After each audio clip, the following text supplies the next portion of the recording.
Onde tem cultura, a Vale está.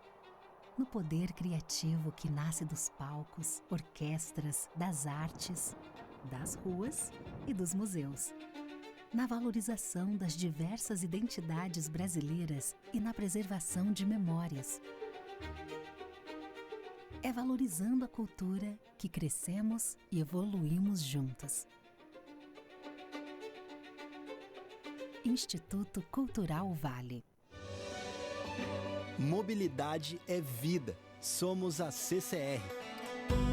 Nosso propósito é melhorar a vida das pessoas através da mobilidade. Pelo Instituto CCR, apoiamos a cultura em nosso país. Valorizamos os encontros, valorizamos a vida. Ministério da Cultura e a Associação Casa Azul apresentam 22ª FLIP, Festa Literária Internacional de Paraty. A FLIP conta com benefício da Lei Federal de Incentivo à Cultura, PRONAC 235060, e possui acessibilidade para pessoas com deficiências física, visual e auditiva. Tem patrocínio Master, Instituto Cultural Vale. Patrocínio Ouro, Itaú, CCR e Suzano. Patrocínio Prata, MAC Móveis, Eletronuclear, O Globo e Sesc. Patrocínio Bronze, Sebrae e Globo Livros. Parceria institucional, Prefeitura de Paraty, Secretaria Estadual de Turismo do Rio de Janeiro e Museu do Território. É uma concepção Associação Casa Azul. Realização, Ministério da Cultura, Governo Federal, Brasil, União e Reconstrução. Obrigada e boa mesa.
FLIP, o encontro da literatura com a cidade.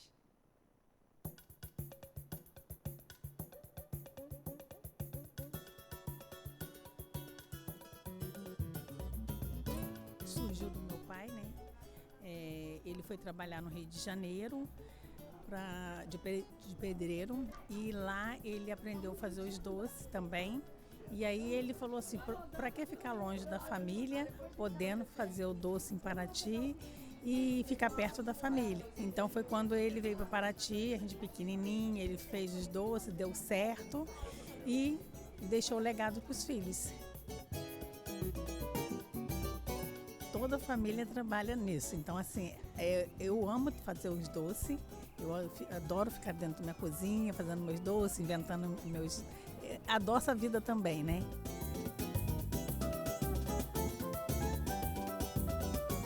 Liberdade é assim, estar na rua, poder fazer amizade, ver várias pessoas bonitas circulando nas pedras de Paraty, nessas ruas maravilhosas que a cidade é uma cidade muito bonita. Ao mesmo tempo a gente conhece pessoas diferentes, ver, tem muitos eventos na cidade, a gente acaba participando. Eu não sirvo para trabalhar assim em gaiola, eu gosto de liberdade também.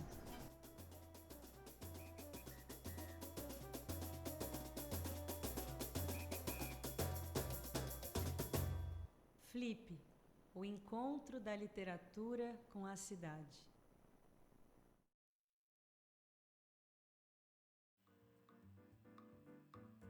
Bom dia, Paraty.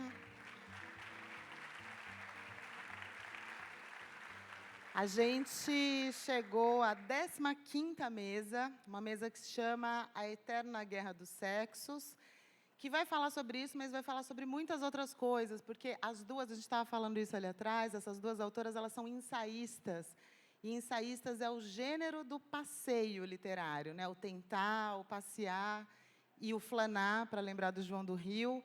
Então, a gente vai falar muito sobre isso.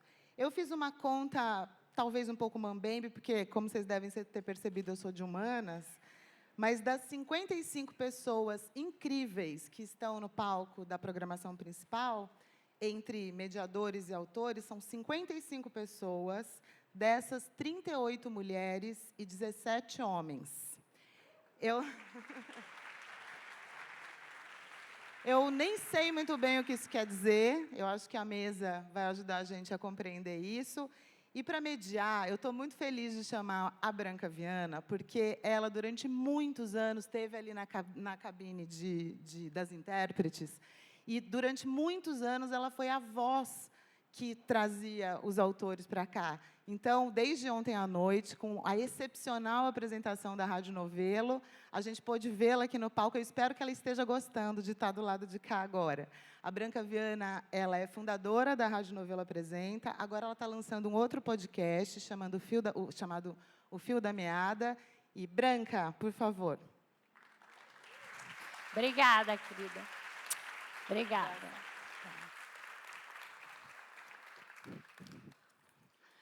Então, gente, boas estatísticas essas, né, que ela está apresentando. Acho muito bom e combina muito aqui. Eu vou chamar logo elas para fazer a apresentação já com elas aqui. Então, a gente hoje tem aqui a Jasmina Barreira, que já pode entrar aqui, e a Lígia Gonçalves Diniz.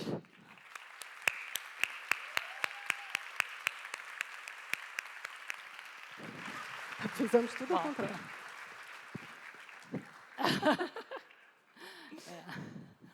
Então, o nome dessa mesa aqui é A Eterna Guerra dos Sexos. Mas a verdade é que aqui não tem ninguém em guerra com ninguém, nenhuma das duas, nos livros dela e também na vida delas, né?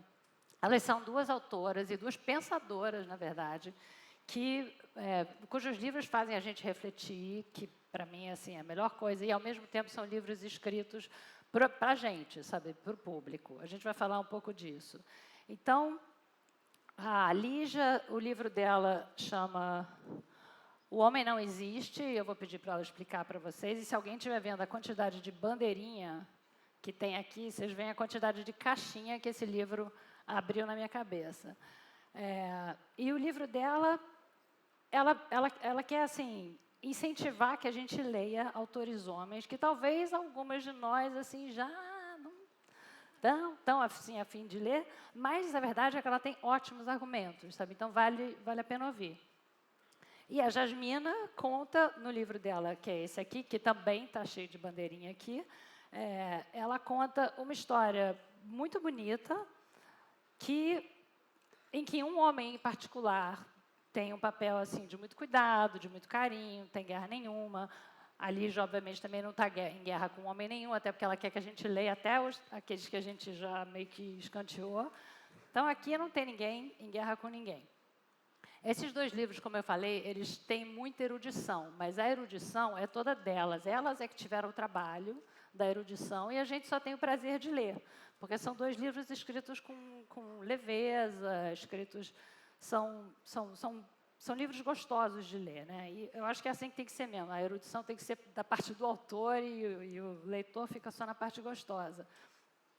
O livro da Jasmina, aliás, os dois, ela tem um outro aqui chamado Caderno de Faróis, que a gente pediu para ela falar um pouco, foram traduzidos pela Silvia Massimini Félix, muito bem traduzidos. E os livros são muito diferentes entre si, mas eles também têm pontos em comum, como, por exemplo, a mistura de experiências e histórias pessoais da vida delas com reflexões e referências da literatura, da filosofia, da música, das artes visuais. No caso da Lígia, ela está falando a partir da posição de crítica literária e professora, mas eu acho que especialmente de leitora, sobre a representação do masculino na literatura, na filosofia, no cinema, enfim, na música pop, série de TV, entra de tudo aqui. E a Jasmina fez um ensaio sobre gravidez e maternidade, e é um ensaio realmente, mas ela partiu da própria experiência dela e ela tenta entender a representação, ou na verdade a falta de representação das questões de gravidez e maternidade. E a Lígia fala de ex-namorado, ela conta de crushes dela na literatura e na vida real, ela conta de ataques de raiva que ela tem. E aparece, né, o marido dela aparece no livro. E no caso da Jasmina, aparece o marido, aparece a mãe, aparece a tia, aparece um monte de gente. Então, eu queria começar perguntando para as duas como é que foi a decisão de fazer esse tipo de estrutura, assim, de misturar um ensaio muito erudito e muito bem pensado, muito reflexivo, com histórias pessoais, né? Por que vocês tomaram a decisão e como foi, assim, uma vez publicado, qual foi a reação das várias pessoas que aparecem aqui? Já. Bueno, bom dia. Bom dia, muito obrigada a Ana, a Flipe, a Branca, a Lígia. A interpretação do Christopher, Helene, Cristiano e Alicia. E estou feliz de estar aqui. Quero pedir desculpas porque, apesar de ter uma sequência perfeita de mês e meio no Duolingo, não sei falar português. Só essas frases que não consigo memorizar. Agora, espanhol. Passo agora para o espanhol. Muchísimas gracias. Muito obrigada. Eu estou muito contente. E me parece que é uma história que eu já contei várias vezes, mas eu sempre conto ela. Eu fui para uma escola que ficava fora da cidade do México, que tinha um método de ensino particular. E esse método fazia com que a professora nos pedia que a cada tantos dias nós escrevêssemos um texto livre, e podia ser qualquer coisa, não era necessário que fosse um conto, um ensaio, qualquer coisa. E eu me lembro do primeiro texto livre que eu escrevi com 5 anos, que dizia: o dia de ontem, meu gato teve 5 gatinhos. E então nós juntávamos todos esses textos e fazíamos pequenos livros. Portanto, o meu primeiro texto publicado foi esse. E então eu comecei ali a associar a literatura, a escrita, com o jogo, com a criação coletiva, com a liberdade.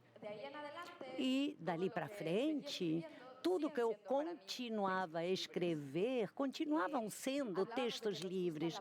Nós falávamos que gostávamos da palavra ensaio, porque nós evoca muita coisa. Eu não sei como se diz em português, mas nós associamos o ensaio em espanhol com os experimentos, com os processos, com as coisas bem acabadas, com as cenas, muitas coisas que me interessam nessa palavra. Essa palavra contém muitas coisas e eu posso falar de ensaios, apesar que meus textos usam ferramentas associadas à narrativa, à poesia, ou com o ensaio também.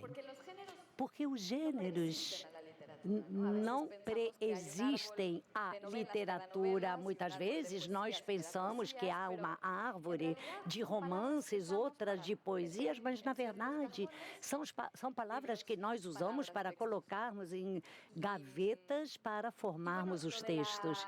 E a experiência pessoal misturada à experiência coletiva e com referências a outros livros.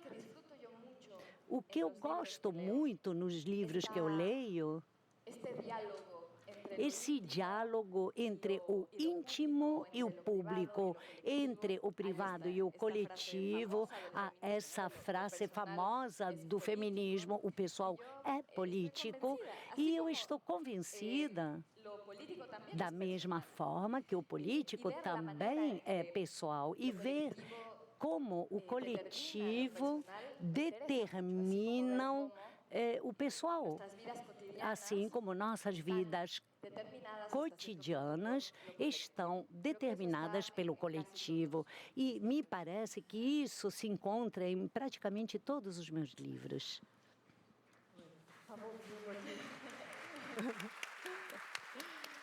Ouvindo sua fala até o final na tradução. Bom, em primeiro lugar, super obrigada, Felipe, a Ana, né? Enfim, essa amálgama Ana-Felipe, que é o que está acontecendo aqui. Estou super feliz com o convite, super feliz de conhecer a Rasmina, me sentindo inacreditavelmente honrada de ser mediada pela Branca. Já falei para ela que, às vezes, eu paro de prestar atenção no que ela está falando, porque eu fico pensando, meu Deus, está saindo essa voz dos podcasts, desse corpo, como que eu lido com isso? Mas, enfim, estou realmente muito contente de estar aqui.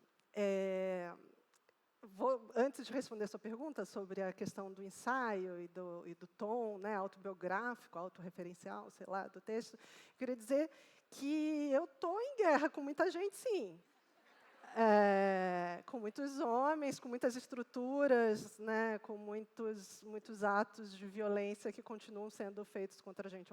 Ontem mesmo a gente estava no almoço, né, conversando nós três e falando das estatísticas de feminicídio, né? A Branca falou, nossa, né, em relação ao México, isso é genocídio, 11 mulheres por dia, né? Então, tem uma guerra a ser feita, de fato, e a gente deve continuar essa guerra, mas também há uma outra forma de lidar, né, com as nossas relações entre os gêneros, que pode ser muito mais pelo viés do humor, né, e da generosidade, da doçura, enfim.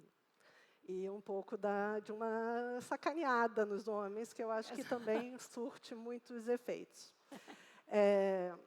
Em relação, né, ao tom que acabou sendo, né, o tom do meu livro, diferente da Rasmina, eu demorei muito tempo para achar, né, uma voz que eu sentia que era confortável para mim.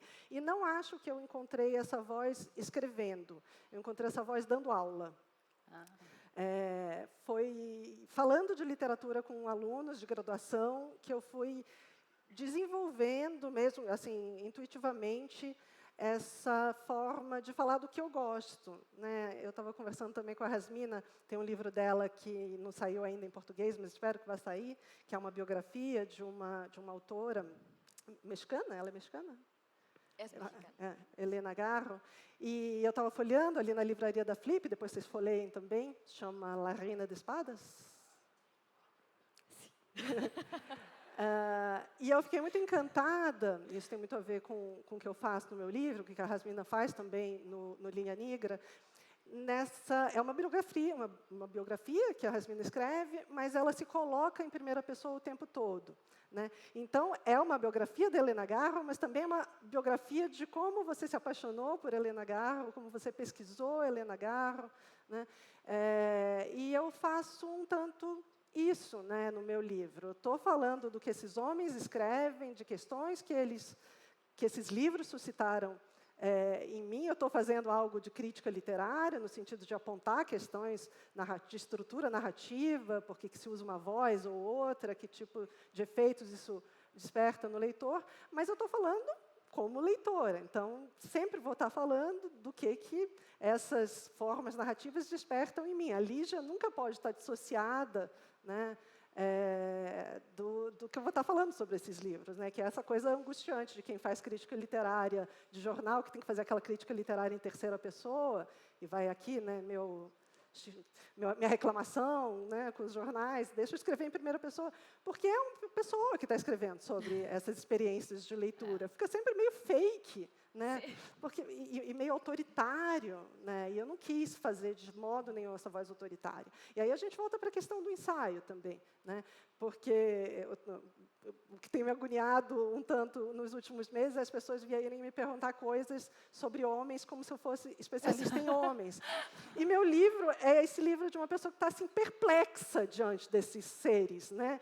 Que são esses sujeitos? Por que eles estão fazendo isso? Por que eles estão vivendo essas coisas? E por que eu quero viver essas coisas que eles estão vivendo? Então, é um livro de perplexidade, né? Não é um livro de alguém que entendeu alguma coisa. É um livro de alguém que está tentando entender e, obviamente, não está entendendo nada. Que me parece que é a definição de ensaio, né? Essa pessoa que fala, não, eu vou escrever aqui para entender tentar chegar a uma determinada conclusão a respeito de uma coisa, e só chega a... Enfim, tem uma definição de ensaio que eu acho muito bonita. Eu vou fazer a versão meio cafona de Facebook aqui, mas que é de um crítico literário que depois se tornou marxista, o Lukács, que ele tem um ensaio muito bonito sobre, que, claro que agora, nervosa, me fugiu da cabeça o título, mas em determinado momento ele fala, um ensaio é essa forma de escrita em que você está tentando chegar a uma conclusão e no meio do caminho você encontra a vida. E para mim, né, é um pouco isso. E a gente fica às vezes tentando fechar, né, falar, não, isso aqui é um livro autoficcional, ou o que quer que seja. E ensaio essa forma aberta, porque eu acho que a escrita é aberta, tem a ver com o que você estava falando. A gente fica tentando... Não existe uma árvore, né, dos romances, uma árvore dos contos que vão seguindo um determinado caminho. E o ensaio tenta ser esse gênero aberto por excelência. Eu vou aqui me jogar na escrita para tentar chegar a algum lugar, admitindo que, muito provavelmente, eu não vou chegar em lugar nenhum, mas, no meio do caminho, talvez eu encontre proporcione muitas conversas, né? Eu acho que é isso, vontade de conversar.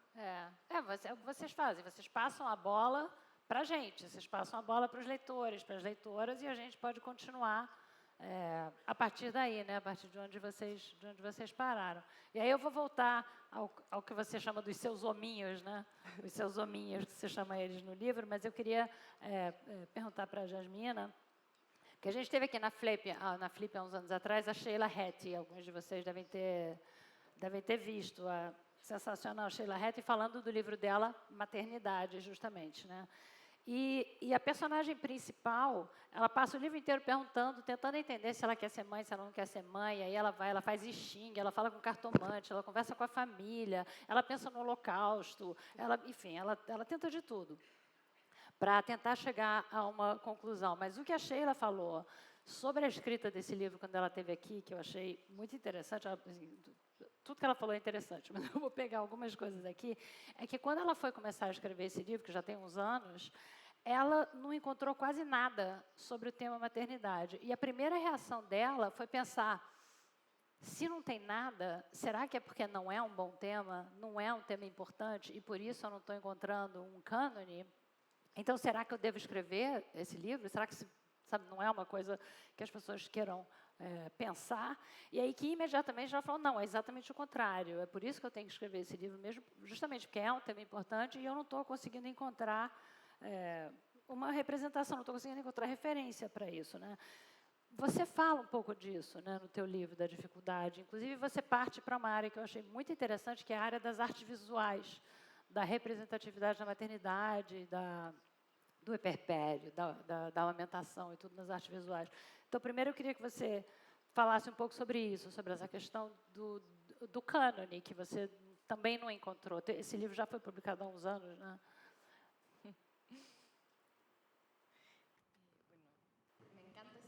Eu adoro esse livro desde sempre. Todo mundo fã da Sheila Heti, quem não leu, ela correndo lê.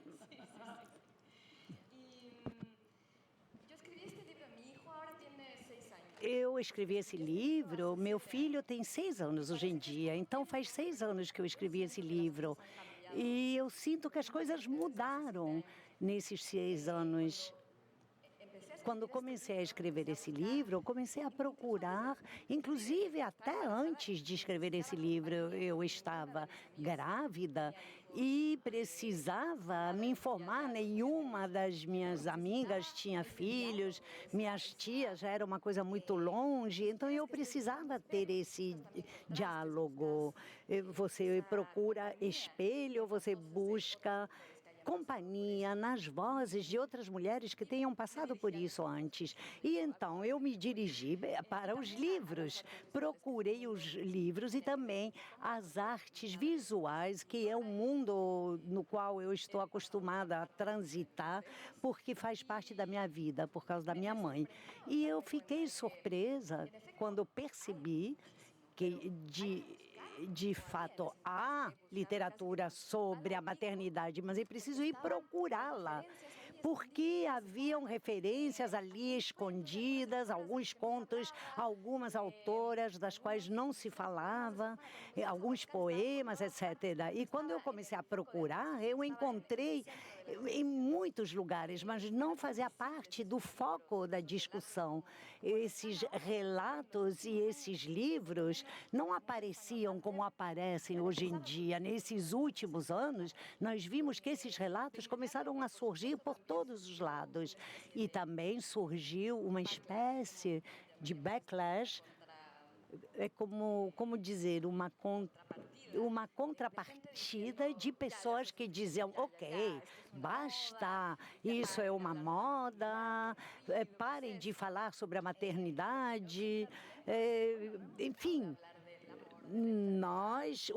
Os meus argumentos eram os seguintes: nós não paramos de falar do amor, da guerra, da morte, e eu estou de acordo com o que a Ali já falou sobre a guerra. Então, nós estamos nessa guerra, com certeza, mas fala-se de muitas coisas que não saem de moda, porque fazem parte da humanidade. E todas as pessoas, nós viemos do corpo de alguém. Portanto, é um tema que nos atinge, que nos toca a todas. Mas começaram a surgir esses relatos que, além disso, eu acho que muito difícil me entediar com essas questões. O parto, por exemplo, é uma questão épica. Todo mundo que teve filho sabe disso. Quando você encontra alguém que teve um filho, você pergunta imediatamente como foi teu parto. E são muitos sentimentos misturados, alegria, etc., mas com uma certa tensão dramática, com um começo, um clímax, e são histórias fascinantes. E as maternidades são múltiplas, sempre ficam atravessadas pela cultura, pela família, pelo caráter, pela classe, atravessada por tantas coisas, de que não há uma história sobre a maternidade que seja igual à outra. E agora que finalmente nós acordamos com relação a esse tema, porque todo mundo agora está se interessando por isso, inclusive as editoras, e o trabalho. Nós falamos sobre isso e tudo isso passa pelo corpo da mulher. Não é somente a maternidade, a menopausa, o trabalho, tantas questões que durante muito tempo pareciam ser um tédio, intranscendentes, e que de repente estamos ficando por dentro de que esses temas estão aí e que há leitoras ávidas por ler esse tipo de temas. Então, eu acho que enquanto houver ensaios, enquanto falemos dessas coisas todas, me parece fantástico. Do que leitores, quando você vai fazer coisas assim, quer dizer, aqui está bastante equilibrado, mas normalmente quando você vai fazer leituras do seu livro, tem mais mulheres do que homens ou não? Sim. Suele haver muitas mais mulheres. Sim, costumam ser mais mulheres as minhas leitoras, mas os homens se aproximam de mim e me dizem: eu gostei muito do teu livro, apesar de eu não ser mulher. E então nós voltamos para a questão da guerra, porque eu nunca teria a ideia de me aproximar de um homem que escreveu um livro sobre a guerra e dizer isso. Mas as mulheres também se aproximam de mim e me dizem: eu gostei muito do teu livro, apesar de não ser mãe. Portanto, parece que a maternidade, no nosso imaginário, seria uma questão que só interessaria as mães, mas não é assim. O seu livro, que isso da pessoa dizer, um homem dizer, eu gostei muito desse livro, apesar de eu não ser homem, basicamente você, assim, no seu livro, você fala de toda a sua história como leitora, que é muito a minha também, minha história de vida como leitora, lendo homens. Então, é como se a gente fosse ler esses homens e dizer, eu gostei muito desse livro do Hemingway, apesar de eu não ser homem. Assim, se você inverte, não faz o menor sentido, né? Adoro Tolstói, mesmo sendo mulher. Tolstói, eu não sou homem. Apesar de não ser homem, eu gosto de Dostoiévski. Então, você fala desse poder da literatura de nos formar como pessoas, né? De como isso pode ser, enfim, para o bem, para o mal, como pode ser perigoso, como pode ser bom e como pode ser importante, né? Então, você fala dos seus hominhos, eu queria que você explicasse quem são os seus hominhos e por quê? Por que você escolheu falar sobre isso, sobre esses hominhos? Apesar de ser mulher. Apesar de ser mulher, eu resolvi escrever. Eu resolvi escrever esse livro sobre homens justamente porque eu sou mulher, né? Mas eu queria só fazer um comentário sobre a questão dos livros sobre maternidade, né? Que, assim, eu admito que você estava falando de mim quando você falou das pessoas que falavam, tá bom, já deu de livro de mãe. Eu passei por um momento assim, eu tenho uma amiga que ficou putaça, que tem um filho de 3 anos, e falou, mas livro sobre guerra a gente pode continuar tendo, mas maternidade já deu. E eu falei, não, realmente, eu tenho que rever aqui as minhas ideias, né? Mas sim, puro preconceito, de fato, puro preconceito dizer uma coisa dessas, e também, assim, para também, né, fazer um pouco a minha defesa, uma certa angústia de outros temas femininos que estavam sendo, né,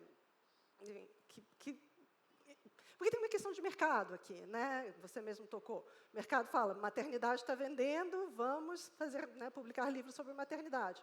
E aí, por que não livros sobre, sei lá, menopausa? Toda mulher passa por menopausa. Só algumas mulheres passam por maternidade, mas todas as mulheres passam por menopausa, ou passarão, né? Enfim, não é uma cobrança, obviamente. Eu acho que deve haver espaço para todas as questões femininas e todas as questões humanas, enfim, de outros gêneros. Mas eu queria, de novo, né, voltar a fazer... Estou aqui muito elogiosa a você, Rasmina, mas não é só... Não, enfim, não é para fazer cena, né? Mas é que, realmente, lendo o seu livro, e aí, com isso, eu engato na sua pergunta, e eu já falei isso para várias pessoas, em várias situações, que eu passei por uma experiência lendo o seu livro, que eu falei, caramba, eu nunca tinha parado, e é uma coisa, claro, isso só mostra como eu sou idiota, mas que eu nunca tinha parado para pensar na maternidade, na gestação, né, no parto, no puerpério, mas acho que, sobretudo, na gestação, como uma aventura. E você apresenta a gestação como uma aventura, né? Para mim, a aventura sempre foram as aventuras masculinas, o ir embora, sair de casa, desbravar mundos, ir para a guerra, né, sentir aquela conexão com, sei lá, a própria existência, que só uma situação limite como a guerra, né, pode seguir. E aí, não, tá essa mulher aqui me dizendo que, olha, veja bem, a gestação te joga nesses mesmos estados mentais que você estava achando que você não podia viver porque você é mulher, e, portanto, não, sei lá, né, não foi para a guerra, para voltar para a questão da guerra aqui. E eu pensei, será, né, que se, ao invés de ter lido Dostoiévski, Tolstói, Machado de Assis, sei lá, estou até esquecendo aqui os meus... Stendhal, que é um feminista ali, mas, enfim, se eu tivesse lido narrativas ficcionais a respeito de maternidade ou de outras aventuras femininas, ainda que sejam essas aventuras domésticas, né? Domésticas no sentido literal da coisa, né? Vividas dentro do espaço da casa. Será que eu teria tido vontade de ser mãe? Eu não tenho filhos, nunca tive, né? Passei por poucos períodos de será que eu quis? Mas nunca tive assim, essa vontade de ser mãe. E entrei nessa pira, né? Será que se eu tivesse lido aventuras maternas, isso teria formado em mim esse desejo, né, de ser mãe? Nunca saberei, não temos o contrafactual, mas a questão fica aí como uma questão que me parece muito interessante, né? E aí isso tem tudo a ver com o porquê de eu ter querido escrever sobre homens. Tem a resposta mais imediata, pragmática, que foi, eu estava ouvindo um podcast de feministas falando, estamos cansadas de homens querendo falar de nós, por que os homens não falam sobre eles mesmos? E eu falei, mas por que a demanda é eles falarem sobre eles mesmos e não é a gente falar sobre eles, né? Eu falei, nossa, né, a gente fica muito falando da gente mesmo, e tudo bem, evidentemente, né? Mas eu não ficava tentando, né, lembrar ensaios mais longos, né, mais de fôlegos, de mulheres pensando questões masculinas, e não encontrei. Falei, eu quero escrever sobre homem, algo que me interessa. Eu sou, enfim, é isso, né, uma mulher cis, hétero, gosto de homem, né? Por que eu gosto de homem? Enfim. E aí, né, e as perguntas e as questões têm a ver, né? Por que eu não quis ser mãe? Talvez porque não tenho me apresentado, sempre fui uma leitora, né, obsessiva e tal, desde muito pequena, menina tímida, se enfia, né, na ficção. E aí eu fiquei pensando, né, comecei a pensar o quanto da minha vida psíquica, né, dos meus desejos, das minhas, enfim, de como eu me enxergo no mundo, como eu me movo no mundo, foram moldadas por essa experiência de ter lido, ouvido, assistido, né? Eu acho que a música é um negócio assim muito, muito, muito formativo para mim. A música Beatles, Bob Dylan, Led Zeppelin, coisas que eu ouvia desde a infância, na adolescência e tal. E fiquei pensando assim, né? Quantas coisas, quantas dificuldades no sentido emocional pelas quais eu passei na vida não tem a ver com o fato de que eu tinha uma expectativa em relação do que era uma vida bonita, emocionante, digna de virar um livro, e que eram associadas a experiências masculinas, né? Os hominhos, né? O hominho, para mim, é esse hominho, para mim, assim, estou fazendo um super resumo, né, num tweet. A gente não deve falar de tweet, assim, também. Por falar em guerra, né? Um post. Enfim, é assim, né? Porque o hominho é aquele cara que é meio melancólico. Por que ele é melancólico? Porque ele é muito inteligente. Então, ele encarou o mundo com os olhos inteligentes e percebeu que o mundo é horrível e, por isso, ele é melancólico. O que vira, né, qual é a trapaça e a arapuca aqui. Você vê um sujeito melancólico, você fala, ele deve ser inteligente. E, às vezes, ele é só, tipo, sei lá, sociopata ou nada, né? Ou não tem nada na cabeça e está lá porque não está dizendo nada porque não tem nada para dizer. É aquele cara que fala, nossa, né, eu te amo muito, você é a mulher da minha vida, mas, veja bem, eu preciso ir embora. Né? Eu preciso, a estrada está me chamando. Né? Eu preciso viver aventuras, eu preciso conhecer o mundo. É o personagem do Céline, né? Jesus do céu, o romance do Céline, do Viagem ao Fim da Noite. Que tem aquela cena maravilhosa, que até hoje eu continuo achando maravilhosa, e que, na verdade, é um horror. Né? Enfim, é maravilhosa em um horror, e pode ser as duas coisas, porque ficção, literatura sobre isso, mas que ele fala, nossa, né, você é a mulher que eu mais amei, eu poderia ser feliz com você, mas eu preciso ser triste, porque é só sendo triste que eu vou descobrir quem eu verdadeiramente sou. Olha que coisa absurda, né? E, enfim, esse é o hominho que eu queria ser, né? No final das contas, que eu li e falava, nossa, é verdade, eu quero ser tristaça. Profundo. Né? Eu quero ser super melancólica, eu quero... O meu marido que está aqui, coitado, não coitado por estar aqui.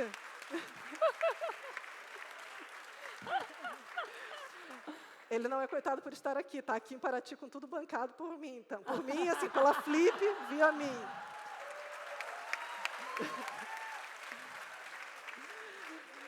Mas coitado, porque às vezes eu torturo ele. Assim, eu vivo um casamento, a gente estava conversando isso outro dia, eu e Branca, né? Eu vivo um casamento feliz, aquela coisa, bom é mesmo amar em paz. E de vez em quando eu começo a entrar numa onda de, não, tem que arrumar um problema nesse casamento. Casamento feliz não é bom, não tem livro, não tem romance bonito sobre casamento feliz, né? Vou arrumar uma merda aqui nesse casamento. Então, que horror, né? Enfim, eu queria entender isso, não entendi, mas escrevi um livro para tentar entender alguma coisa, ou pelo menos para descobrir se os outros também passam por essas doideiras. Assim. Como essa impressão que eu tive do teu livro é que assim, você vai explicando, e para mim foi muito interessante ler, porque vai explicando como a gente é treinada para achar esses hominhos o ó do borogodó, e o quanto a gente sofre até você crescer e dizer, não, eu quero um cara legal. Eu quero um cara legal, que seja carinhoso, que seja cuidadoso comigo, que seja cuidadoso com a minha família, que não seja o babaca, né? Um hominho babaca, né? Mas demora, quando a gente é jovem, a gente acha que aquela intensidade é uma coisa maravilhosa. E ela abre o livro, gente, só para vocês saberem. Eu abri o livro para ler e ela começa falando do Philip Roth. E a minha reação foi, puta que pariu. Puta que pariu, ela vai querer me obrigar aqui a ler mais Philip Roth que eu já li, não quero mais saber desse homem, não vou ler nem com uma arma na cabeça, esquece. Mas, enfim, ela tem bons argumentos de por que ela gosta tanto do Philip Roth, que continua gostando, né? Então, enfim, e do Hemingway, aparece, enfim, na hora que apareceu o Kerouac, eu quase gritei. Eu quase gritei. Mas eu falo mal do Kerouac. Fala mal do Kerouac, isso é verdade. Enfim...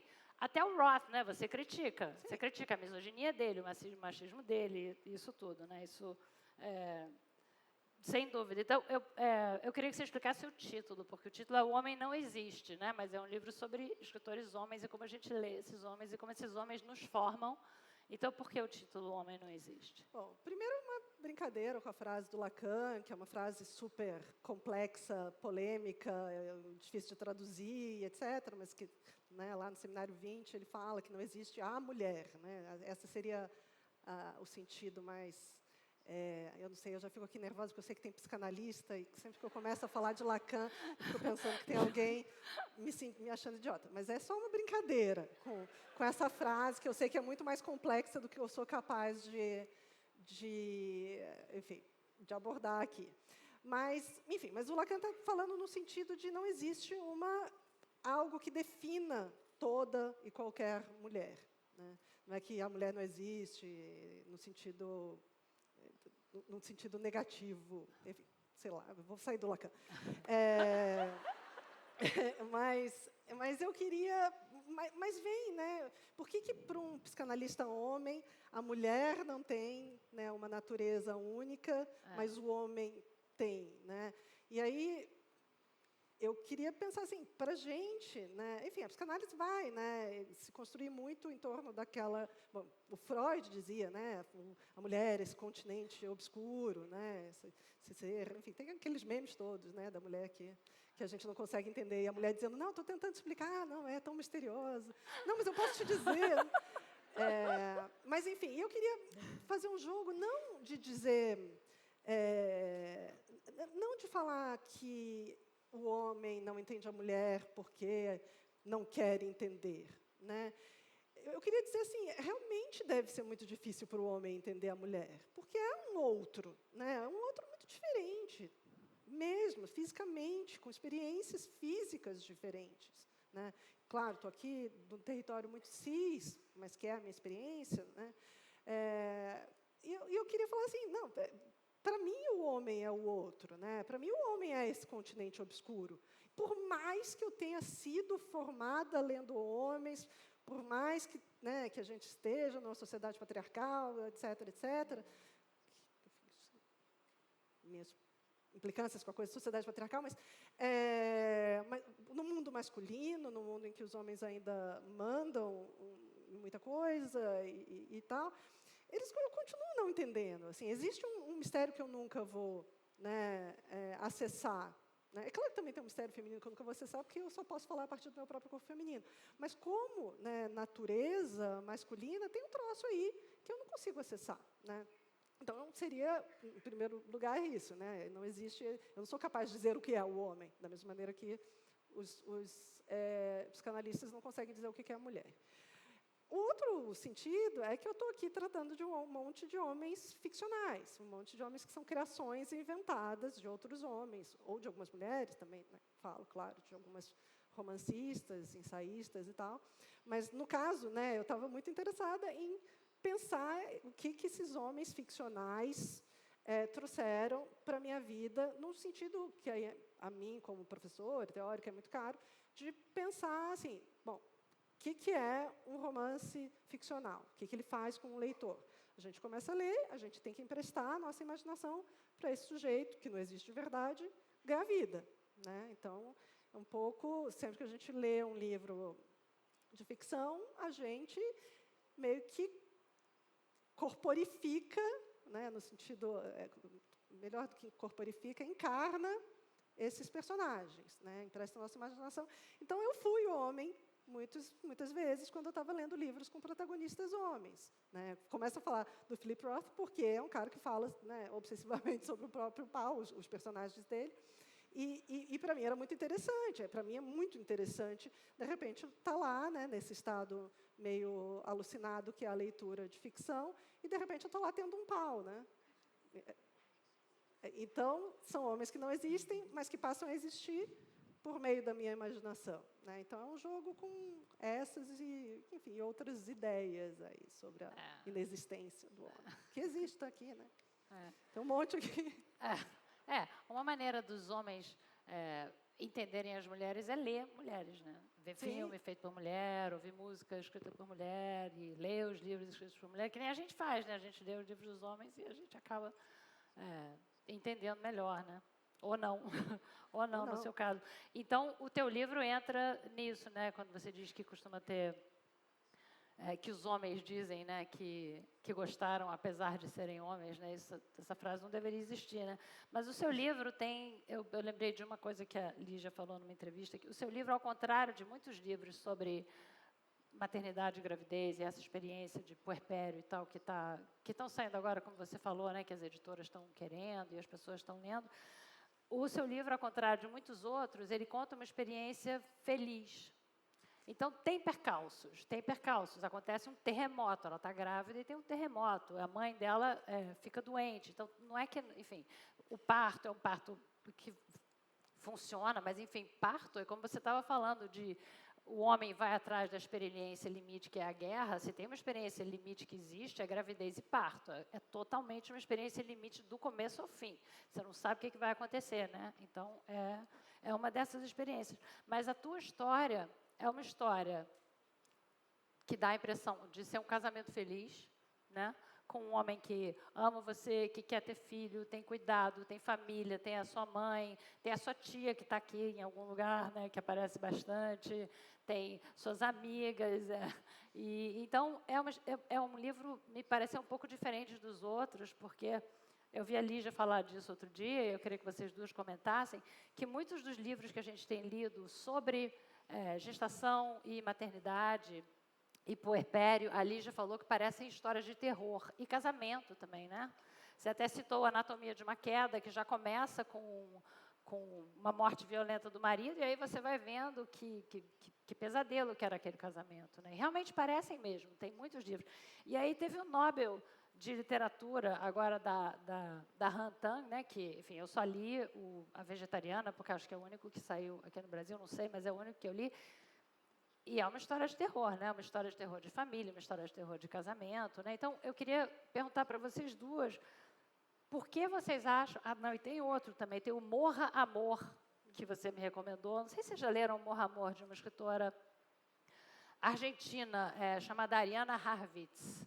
É maravilhoso o livro, é um livro pequenininho, e é uma história de terror, é uma história de casamento, de maternidade... e é uma história de terror, é bastante assustador e impressionante, né? Aquilo fica na cabeça, é muito bom.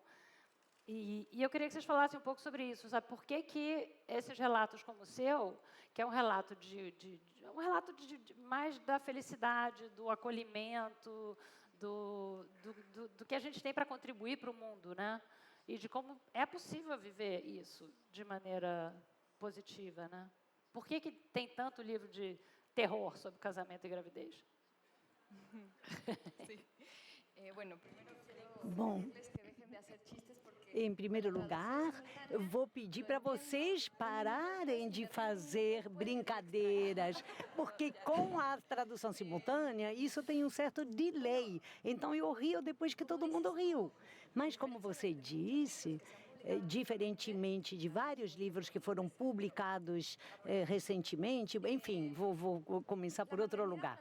O que eu quero dizer é que a maternidade foi representada durante muito tempo pelos homens como uma coisa unívoca, que ser mãe significava uma única possibilidade de ser mulher, se converter em mulher, alcançar ou chegar ao teu destino com você, com seu filho. Você era a pessoa mais feliz do mundo e você era totalmente dedicada a teu filho. Mas não era o que era esperado de você, mas simplesmente aquilo nascia dentro de você.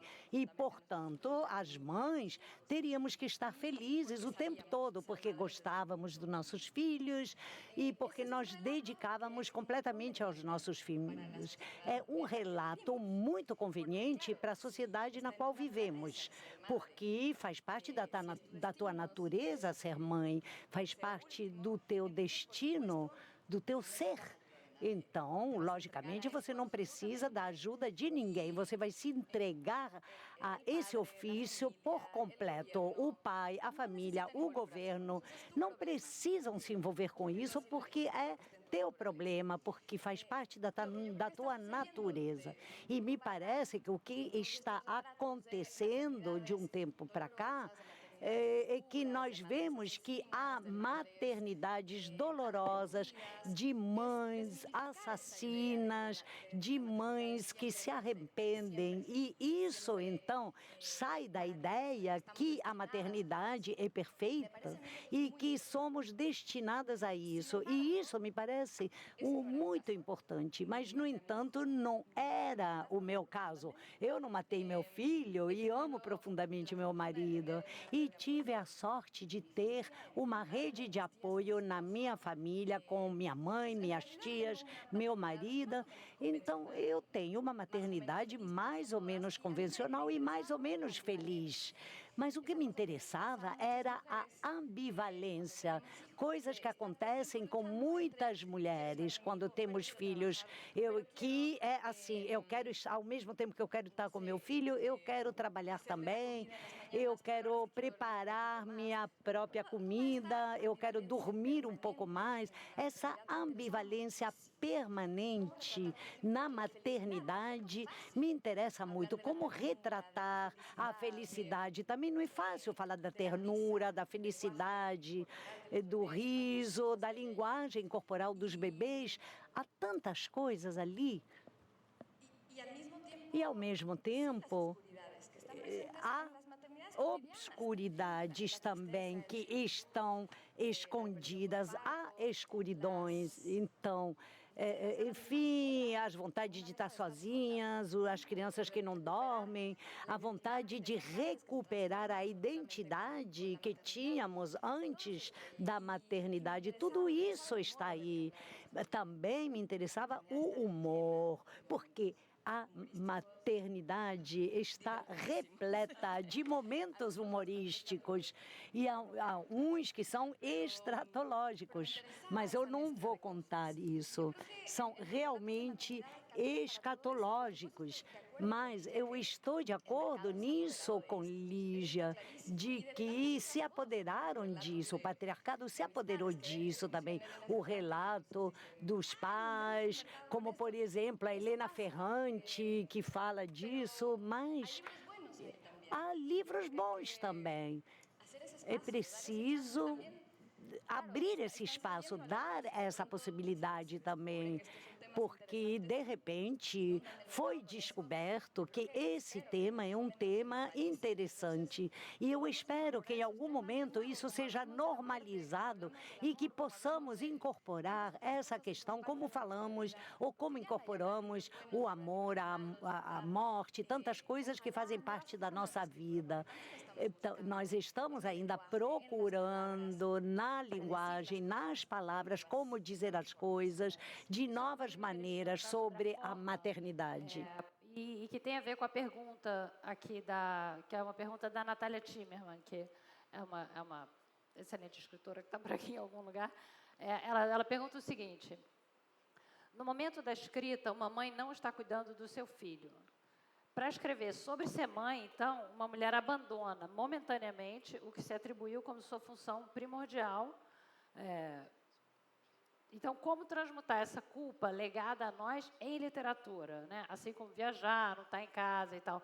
E aí eu queria juntar essa pergunta dela com essa questão de estrutura do seu livro, porque você fala muito que você, enquanto você estava amamentando, você ia lendo as coisas no celular e também tomando notas no celular de maneira muito fragmentada, porque meio que se você está amamentando ou cuidando de um bebê muito pequeno, a tua vida é em fragmentos, né? São 15 minutos aqui, 15 minutos ali. Se você conseguir uma meia hora, uau, é um bom dia. Então, eu queria saber se a estrutura que você escolheu para o livro, que são trechinhos assim fragmentados, às vezes ligados um ao outro, às vezes não, às vezes com histórias pessoais, às vezes com referências. Você fala muito das artes visuais, né?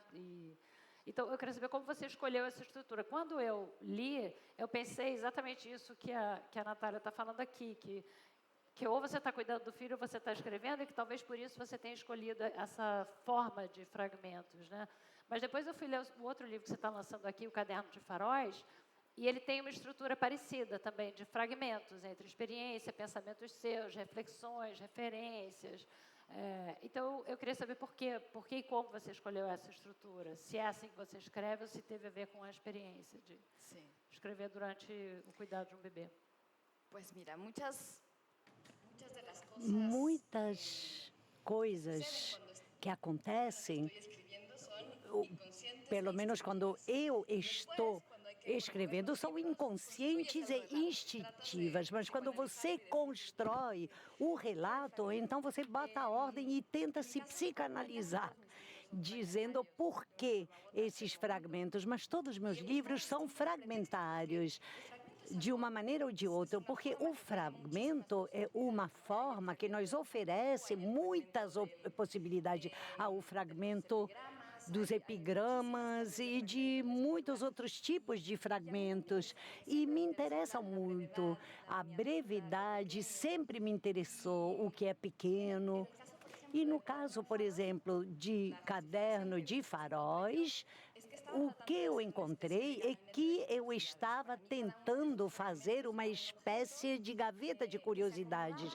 Um farol era um objeto, eu imaginava isso como se fosse uma dessas gavetas ou de escritórios ou de mesas que havia antigamente, que continham um montão de coisas, como conchas e objetos raros. Eu sempre adorei os objetos raros, a ideia, mas quando eu escrevi Linha Negra, percebi que há muitos livros sobre maternidades que têm essa forma. E o que eu preferia ler esse tipo de livro quando eu estava amamentando, porque você tem meia hora, tem um momentinho só. 30 minutos enquanto ele mama, ou 30 minutos quando ele está dormindo um pouco. Então, a maternidade provoca muitas interrupções o dia inteiro. Então, os fragmentos eram um ritmo que funcionavam para mim. A única coisa que eu conseguia fazer era ter esses breves momentos, não diria de inspiração, mas de compreensão. Eu pensava assim, isso é alguma coisa, e aí eu tomava nota no celular, quase sempre no celular. E depois, quando eu tinha mais um momentinho, eu sentava e via o que eu ia fazer com esses fragmentos que eu tinha escrito no celular. Os bebês comem livros e depois eles cospem fragmentos. E, ao mesmo tempo que eu li todos esses livros que me fizeram companhia, que me fizeram um bem enorme enquanto eu estava nesse processo. E eu queria render uma homenagem a isso. Eu queria construir um gênero novo, alguma coisa sobre a primeira maternidade, alguma coisa nesse estilo. E queria que esse livro fosse escrito nesse novo cânone. Por exemplo, as pequenas tarefas, os argonautas, muitos livros sobre maternidade que são fragmentárias. E eu queria que meu livro pudesse dialogar com esses livros. Tem um conto da Lydia Davis, que também já esteve aqui, aliás, né? Vocês devem ter visto, que escreve aqueles contos muito curtinhos, né? E ela tem um conto que se chama Coisas que você descobre sobre o bebê, que é minúsculo, como todos os contos dela, e você estava falando da dificuldade de se falar em ternura, e esse conto eu acho assim, um exemplo perfeito de como você falar de tudo com relação ao que é cuidar de um bebê muito pequeno, do isolamento, da solidão, mas também do encantamento, da ternura, sabe? É muito bom e muito curto, muito conciso, muito denso, como todas as coisas dela. Só recomendar aqui para todo mundo ler Lydia Davis sempre. E aí, Lígia, uma vez eu vi a Zadie Smith, outra maravilhosa, dizer o seguinte, que os homens têm medo, acima de tudo, de serem humilhados. E que as mulheres têm medo de que descubram que elas são umas impostoras. E aí, você, no teu livro, você fala de homens com medo de serem humilhados, né? Muitos deles, os personagens, muitas vezes humilhados pelas personagens femininas, né? Mas também humilhados por outros homens, né? E aí você fala do Aquiles.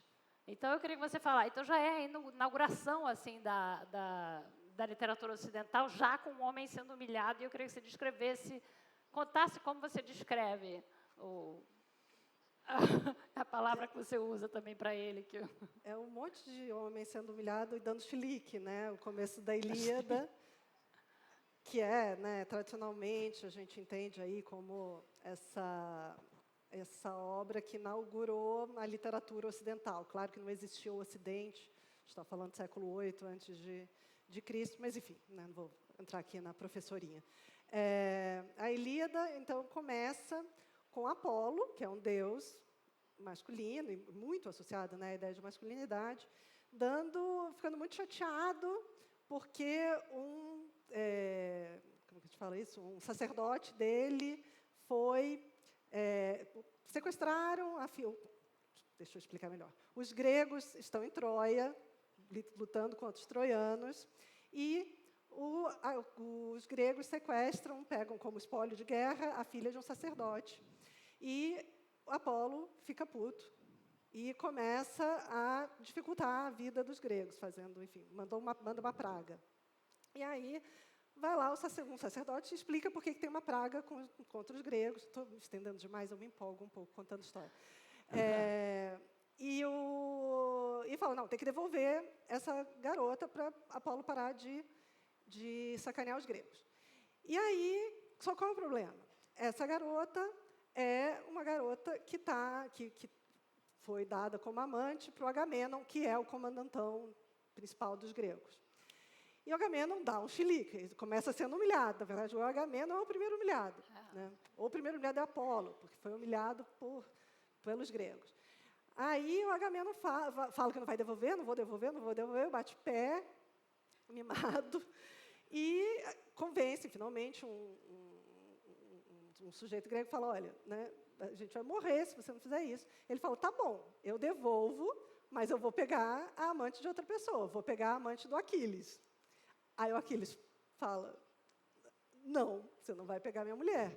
E vira esse problema, até que, enfim, Atena, outra grega, fala para o Aquiles, olha, segura sua onda, você vai ter seu momento de vingança, agora você vai ter que ceder a sua amante. Ele dá, né? Então, enfim, olha só também o papel que as mulheres ocupam nessa economia narrativa. Mas, enfim. E aí o Aquiles, então, cede a amante dele para o Agamenon e dá um chilique. Mas não é que ele dá um chilique, ele chora e pede para a mãe ajudar. É muito maravilhoso. O que, claro, para a gente é um negócio completamente absurdo. Se a gente lesse uma história assim, escrita por um escritor contemporâneo, a gente saberia que o escritor está naquela distância irônica em relação ao personagem e que é para a gente rir do Aquiles. Mas não é o caso, né? O Aquiles é um herói que chama a mãe, porque a mãe dele é uma deusa, né? E a deusa vai lá e, não, meu filho, eu vou te ajudar, e vai reclamar com Zeus, e assim tem início, de fato, a Ilíada. Mas começa com uma sequência de homens sendo humilhados, o primeiro sendo um deus, dando chilique, né? E, enfim, o que acontece, né? Qual é a coisa? Então, o chilique que o Aquiles dá tá bom, né? Eu não vou desafiar o Agamenon, a gente não vou partir para briga com o Agamenon, mas eu vou ficar sentadinho e não vou mais guerrear. E eu quero ver vocês se virarem sem mim, porque Agamenon é o grande comandante, mas Aquiles é o maior guerreiro, é indestrutível, aquela coisa toda. E é isso, um chilique dá uma humilhação e um chilique masculinos dão início à ficção no mundo ocidental. Com um homem humilhando o outro, né? Um humilhando o Deus, humilhando o outro. E as mulheres sendo objetos de troca. Porque elas não são amantes, né? Elas são escravas sexuais, né? Elas são escravas sexuais. É porque é um pouco mais complexo do que isso. De novo, a professoria um pouco aqui também. É um pouco esquemático dizer que elas são escravas sexuais, porque na narrativa do Homero, elas têm uns preferidos. Tem umas que são, de fato, escravas sexuais, e tem outras que desenvolvem uma relação afetiva. É claro que dá para a gente fazer, né, botar um monte de poréns aqui. Mas dentro do contexto grego, seria um pouco equivocado dizer que elas se tornam escravas sexuais. Eu achei gozado, porque uma das coisas de tradução, quando as pessoas vão traduzir a Ilíada, sempre que começa lá com a ira de Aquiles, a raiva de Aquiles, aí normalmente é a ira, e aí tem várias outras palavras nobres, né? E aí você chamar de chilique, eu achei muito engraçado. Então você pode começar lendo Homero com o chilique de Aquiles, muda tudo, né? A partir daí você muda tudo. E a gente já está quase acabando aqui, não sei se tem mais pergunta, porque tá. Você falou agora dessa questão dos fragmentos, e uma das pessoas que você cita é a Valéria Luiselli, que, aliás, também esteve aqui, né? Teve aqui também, todo mundo já esteve aqui, como você está vendo, né?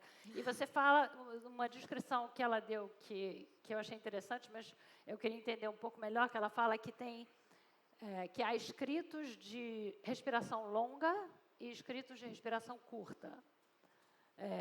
E eu queria entender o que você quer dizer com isso e o que a Valéria Luiselli também quis dizer com isso. Escritos de respiração curta, não sei se seria esse aqui, é o quê? Sim. Bueno, creo que a lo que se referia o que a Valéria queria dizer nesse fragmento é que os homens, mas é até uma brincadeira, enfim. É engraçado. Eu estava vendo na minha biblioteca com o meu marido e procurando os livros mais longos na nossa biblioteca. E todos esses livros tinham sido escritos por homens. Porque quem é que tem tempo de escrever um romance longo de tantas páginas? Dostoiévski, Tolstói, etc., mas as mulheres não têm, então você vê a Nathania Limburg, livros pequenos, enfim, é o que você tem tempo de escrever.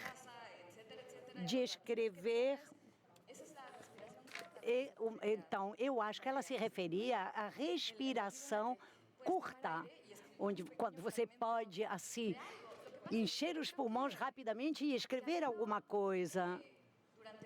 Durante muito tempo, no discurso masculino, mas no discurso feminista também, aparecia essa ideia, e tem um sentido de ter sido assim, de recusar todas essas tarefas, entre aspas, essas tarefas femininas, entre aspas, tudo que tinha a ver com a educação, a criação dos filhos, os trabalhos domésticos, os cuidados com as pessoas doentes ou idosos, enfim. Isso era representado como se fosse o oposto da inteligência, da criatividade, da política, inclusive. E quando estamos aí, mergulhados aí, percebemos que experiência tem um valor enorme e muitos livros que eu amo na vida têm a ver com isso, com achar aí, nesses momentos cotidianos, enquanto você está dando a comida para um idoso, quando você está ouvindo os grunhidos de um bebê, tudo o que nós aprendemos sobre a humanidade e a nossa condição de seres humanos, animais mamíferos, não tem valor. O valor disso tudo é incalculável. Então, esses livros que são considerados como sendo literatura menor, não me parece que é exatamente o oposto, que aí se encontra o mais valioso da literatura. Eu acho que essa é a melhor maneira de concluir essa mesa com essa fala linda. Então, obrigada a todo mundo.